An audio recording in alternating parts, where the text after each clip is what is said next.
illegal building techniques out there, but one that I see floating around the internet a lot is this one, where you take two plates and face them in opposite directions with these cheese wedges. Well, some people try doing the same trick, but with bricks, and this happens. Illegal building techniques out there, but one that I see floating around the internet a lot is this one, where you take two plates and face them in opposite directions with these cheese wedges. Well, some people try doing the same trick, but with bricks, and this happens. I'm guilty of doing this myself, but you'll pretty much end up with an unusable brick that won't go down all the way. I've never been able to remove these slopes, and they usually end up just going into the trash, or I step on them to punish myself. I gotta be honest, snacking while building is a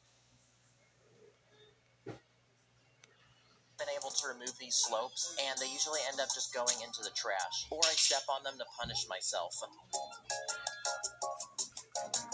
I gotta be honest, snacking while building is a huge vibe, plus watching Netflix, we on a whole new level, people. But what I'm guilty of doing so many times is eating some greasy snacks and trying to fondle a transparent part onto a window frame. I mean, this glass piece was as clean as my mouth when I go to church on Sundays, but look at it now. I get the same feeling getting my glass pieces dirty as I do grabbing a pair of glasses by the lens. Same thing also happens with black bricks. They have some reflection to them,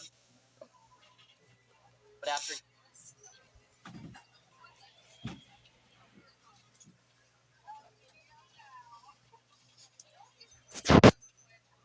getting your finger grease on them for a certain amount of time, they just don't really shine as much. So I made a TikTok about 2 weeks ago about some Star Wars minifigs, and a lot of you guys commented how I didn't correctly orient the lightsaber hilt to the blade. So I want to apologize, people, but I also want to make it known so people don't make the same mistake as me. Just remember, when you're putting together a lightsaber, the thin end goes on the bottom and the thick end attaches to the blade. So now you can be a true Jedi Master and flex on all the haters.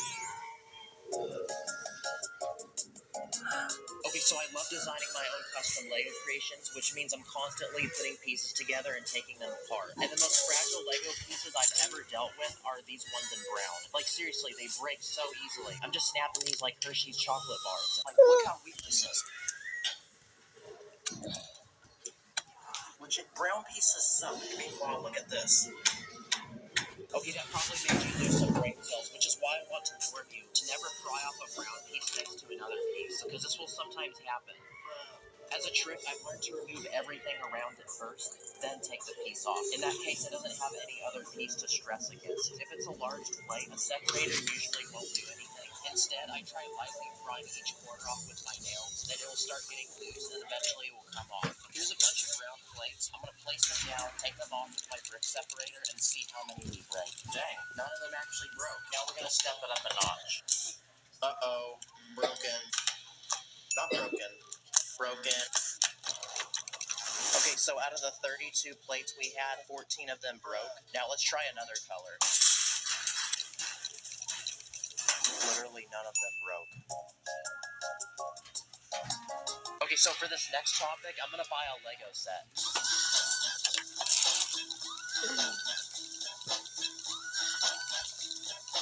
I saved the sticker packet for last because what I'm about to do might hurt.